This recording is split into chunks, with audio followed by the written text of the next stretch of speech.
Selamat datang di Tan Hari Channel. Channel tentang novel-novel yang sedang viral saat ini. Mohon bisa di-like dan subscribe ya. Terima kasih. Aku akan pergi bersamamu. Melihat ini, Mo Qingyun mengejar Chen Ping. Suster Qingyun. Tianqi ingin menghentikan mereka, tetapi menemukan bahwa Mo Qingyun sudah pindah bersama Chen Ping.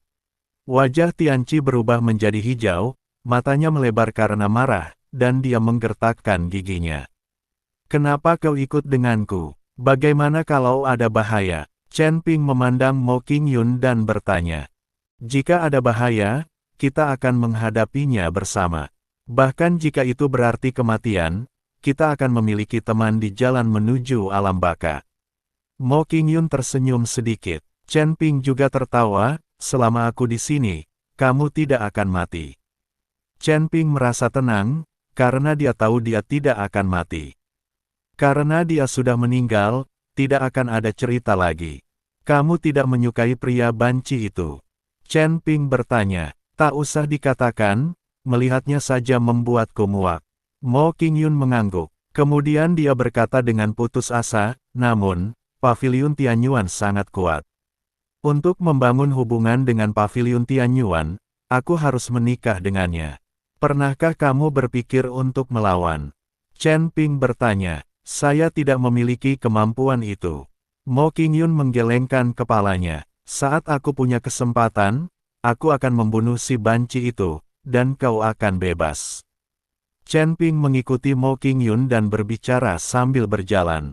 Kau bukan tandingannya, kata Mo Qingyun. Mungkin aku bukan tandingannya sekarang, tapi aku punya pembantu.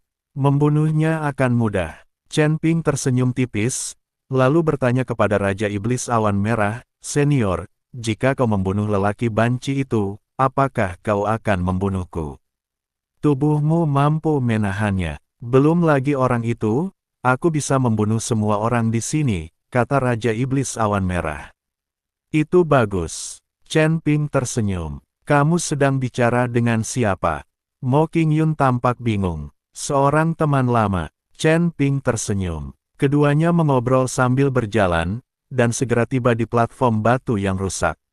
Pada saat ini, Chen Ping mulai menggunakan pedang pembunuh naga dan menjadi waspada sepenuhnya, terutama pada dua patung prajurit. Dia selalu merasa bahwa kedua patung ini bisa menyerangnya kapan saja. Pedang pembunuh naga di tangan Chen Ping sebenarnya sedikit gemetar, mungkin karena dia merasakan bahaya. Tianqi yang berada jauh menatap Chen Ping dan Mo Qingyun dengan dingin. Keduanya berbicara dan tertawa, dan segala sesuatu menarik perhatiannya. Sekarang dia berharap bisa membunuh Chen Ping segera. Namun meskipun mereka marah, Tianqi tetap waspada. Jika mereka menemukan sesuatu yang salah, mereka akan langsung lari. Meskipun ada harta karun di reruntuhan, ada juga bahaya. Ini juga merupakan alasan mengapa banyak orang mengetahui adanya reruntuhan, tetapi sedikit yang datang untuk menjelajahinya. Jika seseorang tidak berhati-hati, orang bisa mati. Apa gunanya harta kalau orangnya sudah meninggal? Terutama karena reruntuhan di depan mereka sangat aneh, semua orang merasa waspada. Begitu ada pergerakan yang tidak lazim, mereka akan langsung lari terbirit-birit, tidak berani gegabah sedikit pun. Chen Ping mengikuti Mo Qingyun dan berdiri di depan panggung batu. Mata kedua patung prajurit itu menatap lurus ke arah mereka. Hal ini membuat hati Chen Ping meledak karena ketakutan. Berjalan, Mo Qingyun menarik Chen Ping dan berjalan menuju panggung batu selangkah demi selangkah. Kecepatan mereka sangat lambat, namun, ketika mereka berjalan ke tiga peti mati itu, Chen Ping terkejut karena mata kedua patung prajurit itu telah berpaling pada suatu titik dan masih menatap mereka. Chen Ping menggelengkan kepalanya, mengira dia salah lihat, tetapi ketika dia melihat dengan saksama, dia menemukan bahwa mata kedua patung prajurit itu benar-benar bergerak. Kali ini, Chen Ping merasa semakin takut, tangannya yang memegang pedang pembunuh naga sedikit gemetar. Nona Mo, apakah Anda melihat ada yang salah dengan kedua patung prajurit ini? Chen Ping bertanya pada Mo Qingyun. Tidak, Mo Qingyun menggelengkan kepalanya. Perhatiannya terpusat pada tiga peti mati dan dia tidak memperhatikan patung prajurit. Melihat ini, Chen Ping tidak mengatakan apa-apa lagi. Karena Mo Qingyun tidak tahu, dia seharusnya tidak memberitahunya agar tidak membuatnya takut. Chen Ping memusatkan pikirannya, mengambil napas dalam-dalam, dan kemudian mengalihkan perhatiannya ke tiga peti mati itu. Ada tiga peti mati berwarna merah darah. Setelah diamati lebih dekat, orang benar-benar dapat melihat darah mengalir di permukaan peti mati. Mungkinkah peti mati ini terbuat dari darah? Ketika Chen Ping melihat lebih dekat, dia terkejut. Peti mati itu berbau darah yang kuat, dan ada beberapa simbol khusus di atasnya. Simbol-simbol itu bergerak perlahan, bagaikan daun-daun yang hanyut secara acak di sungai. Ada sejumlah energi misterius di sekitar peti mati itu, yang terus-menerus meresap ke dalam peti mati dan tampaknya diserap oleh benda-benda di dalamnya. Chen Ping dan Mo Qingyun memperhatikan ketiga peti mati itu dengan saksama dan merasa bahwa peti itu sangat ajaib. Tepat ketika mereka berdua tidak bergerak, Tianqi menjadi sedikit gelisah. Dia pikir keduanya telah menemukan sesuatu, tetapi dia tidak berani maju dengan gegabah. Pergilah dan lihatlah, Tianqi berkata kepada pria berbaju biru. Pria berbaju biru itu mengerutkan kening, mengapa kamu tidak pergi? Jika kau tidak pergi, aku akan membunuhmu. Pilih antara mati dan terus maju. Tianqi berkata kepada pria berbaju biru. Wajah lelaki berpakaian hijau itu tiba-tiba berubah sangat jelek. Meskipun dia sangat marah, itu tidak ada gunanya. Bagaimanapun, dia bukan tandingan Tianqi. Sekalipun dia dapat mengalahkan Tianqi, masih ada tetua Tong di sisi lain, dan dia tidak dapat melarikan diri sendirian. Setelah ragu-ragu cukup lama, lelaki berbaju hijau itu hanya bisa berpikir untuk melangkah maju. Setelah mengambil 2 langkah, dia berbalik dan menatap wanita berpakaian putih itu. Matanya penuh keinginan untuk meminta pertolongan, tetapi wanita berjubah putih itu tampaknya tidak melihatnya. Dalam masyarakat ini, tidak ada seorang pun yang bersimpati dengan yang lemah. Jika Anda ingin dihormati, tidak ada cara lain kecuali menjadi lebih kuat. Ini satu-satunya jalan keluar. Pria berbaju hijau tidak punya pilihan selain berjalan perlahan menuju Chen Ping dan yang lainnya. Pada saat ini, Chen Ping dan Mo Qingyun masih terbenam di antara tiga peti mati dan sama sekali tidak memperhatikan pria berpakaian hijau itu. Meskipun Chen Ping dan teman-temannya sudah lewat, pria berbaju hijau itu masih sangat berhati-hati. Ketika lelaki berbaju hijau berjalan ke depan panggung batu, dia tak dapat menahan diri untuk tidak melihat patung prajurit di kedua sisi. Pada saat ini, mata patung prajurit itu tampaknya sedang menatap Chen Ping dan Mo Qingyun. Pria berbaju hijau itu melihat sekilas lalu melangkah menaiki tangga. Namun saat dia baru saja menaiki tangga, tiba-tiba hembusan angin bertiup kencang. Pria berbaju biru itu terkejut dan segera mengayunkan pedangnya untuk menangkisnya. Pada saat itu, kedua patung prajurit itu tampak hidup dan mereka mengayunkan kedua pedang mereka ke arahnya secara serempak. Ledakan. Dalam sekejap, lelaki berbaju hijau itu terpental dan jatuh dengan keras di kaki Tianqi dan yang lainnya. Pisau di tangan pria berpakaian hijau itu hancur berkeping-keping, dan seluruh lengannya terkulai lemah. Hanya dengan satu serangan itu, pria berbaju biru itu menjadi lumpuh. Senjatanya hilang, dan lengannya patah. Jadi semua orang terkejut. Bahkan Chen Ping dan Mo Qingyun tidak dapat menahan diri untuk tidak menoleh dan melihat ke belakang. Ketika Chen Ping melihat bahwa dua patung prajurit itulah yang beraksi, wajahnya menjadi sangat serius. Sudah lama dia merasakan ada yang aneh dengan kedua patung prajurit itu. Lelaki berbaju hijau itu merupakan seorang kultivator tingkat 5 di alam kesengsaraan. Bagaimana mungkin dia bisa lumpuh hanya karena satu pukulan? Kekuatan kedua patung prajurit ini sungguh luar biasa. Chen Ping menjadi waspada dengan pedang pembunuh naga di tangannya, dan Mo Qingyun tidak berani ceroboh. Dia tidak pernah menduga bahwa kedua patung prajurit ini benar-benar akan menyerang. Namun, Chen Ping dan Mo Qingyun menunggu lama, tetapi kedua patung prajurit itu hanya melihat mereka dan tidak menyerang. Pria berpakaian hijau itu perlahan berdiri, matanya penuh kemarahan.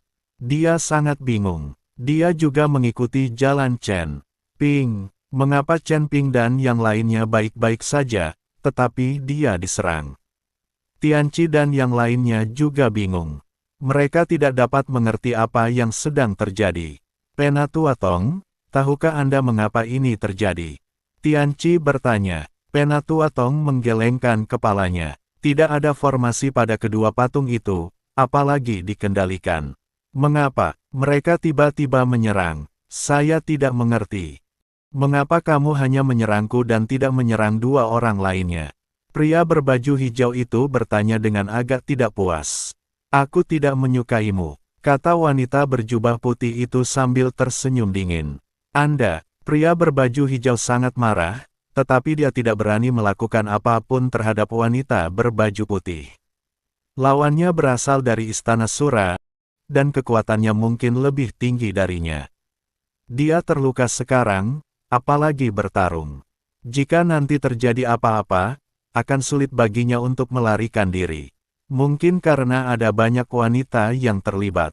Mengapa Anda tidak mencobanya? Kata Tianqi kepada wanita berjubah putih. Baru saja Chen Ping bersama Mo Qingyun, dan Mo Qingyun juga seorang wanita, jadi patung prajurit itu tidak menyerang. Sekarang hanya wanita berjubah putih yang merupakan wanita, jadi Tianqi memintanya untuk mencoba. Jika memang begitu, silakan saja dan cobalah. Kedua patung ini tidak akan menyerangmu. Bukankah kamu setengah wanita? Wanita berjubah putih itu mencibir. Wajah Tianqi tiba-tiba memerah karena marah. Dia paling benci kalau ada orang yang mengatakan dia mirip wanita. Meskipun dia berpakaian seperti wanita setiap hari, dia tidak mengizinkan orang lain mengatakan hal itu. Mungkin para jenius di sekte ini semuanya memiliki mentalitas yang tidak normal. Apakah karena seorang wanita, kita hanya perlu membiarkan kedua orang itu kembali dan membiarkan anak laki-laki kelas 1 dari alam Sanxian pergi ke sana sendirian, dan kemudian kita akan tahu, kan? Wanita berjubah putih itu tersenyum tipis. Ketika Tianqi mendengar ini, dia segera berkata kepada Chen Ping dan Mo Qingyun, Saudari Qingyun, kalian berdua harus kembali. Mo Qingyun tidak mengatakan apapun dan tetap tidak bergerak. Chen Ping menatap Tianqi dan bertanya, apa yang ingin kamu lakukan? Aku hanya khawatir kalian berdua akan terluka. Aku tidak bermaksud menyakiti kalian. Tapi kalau kalian berdua tidak kembali, aku akan marah. Saya pikir kamu harus tahu konsekuensi kemarahan saya. Tianqi mengancam Chen Ping dan Mo Qingyun. Mo Qingyun sedikit takut dan dengan lembut menarik ujung pakaian Chen Ping. Adegan Tianqi membunuh seseorang tadi masih terbayang dalam pikiran Mo Qingyun. Jangan takut, kami akan kembali saja. Chen Ping menghibur Mo Qingyun, dan kemudian mereka berdua berjalan kembali. Melihat kedua pria itu kembali, mata Tianqi dipenuhi dengan niat membunuh, dan dia benar-benar ingin membunuh Chen Ping dengan satu telapak tangan. Tapi sekarang Chen Ping masih berguna, jadi kita perlu menggunakan Chen Ping sebagai kelinci percobaan. Kau berjalan kembali, kata Tianqi kepada Chen Ping. Sial, kau menggertakku. Chen Ping sedikit kesal. Mati atau kembali, pilihanmu. Tianqi mengancam Chen Ping. Chen Ping menatapnya dengan dingin. Pada saat ini, dalam hati Chen Ping, Tianqi ini telah dijatuhi hukuman mati. Cepat atau lambat dia akan menemukan kesempatan untuk membunuh orang ini. Tetapi sekarang bukan saat yang tepat, dan Chen Ping tidak bisa menentangnya. Chen Ping menarik napas dalam-dalam dan berencana untuk kembali. Aku akan menemanimu. Melihat ini, Mo Qingyun hendak menemani Chen Ping kembali. Namun Tianqi menahannya dan berkata, biarkan dia pergi sendiri.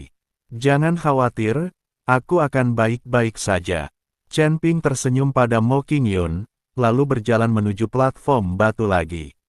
Namun kali ini, mata Chen Ping selalu tertuju pada kedua patung itu. Setiap kali kedua patung ini muncul, ia harus menghindar dengan cepat. Bahkan seorang kultivator kelas 5 di alam abadi yang tersebar tidak dapat menahan satu pukulan pun, jadi Chen Ping tidak berani mencoba. Chen Ping berjalan ke panggung batu dengan gemetar. Kedua patung itu tidak menyerangnya kecuali mata mereka mengikuti dan menatapnya. Hah! Tianqi sedikit mengernyit. Yang lain juga bingung dan tidak mengerti apa yang sedang terjadi. Sepertinya itu tidak ada hubungannya dengan apakah Anda seorang wanita atau bukan. Wanita berjubah putih berkata, "Mengapa ini terjadi? Mengapa mereka menyerangku sendirian?" Pria berbaju hijau itu hampir pingsan saat ini. "Mungkin karena aku lebih tampan darimu, jadi tidak apa-apa." Chen Ping berdiri di panggung tinggi dan berkata sambil tersenyum. Pada saat ini, Chen Ping telah banyak melonggarkan kewaspadaannya. "Omong kosong, aku jauh lebih tampan darimu." Pria berbaju hijau itu sangat marah.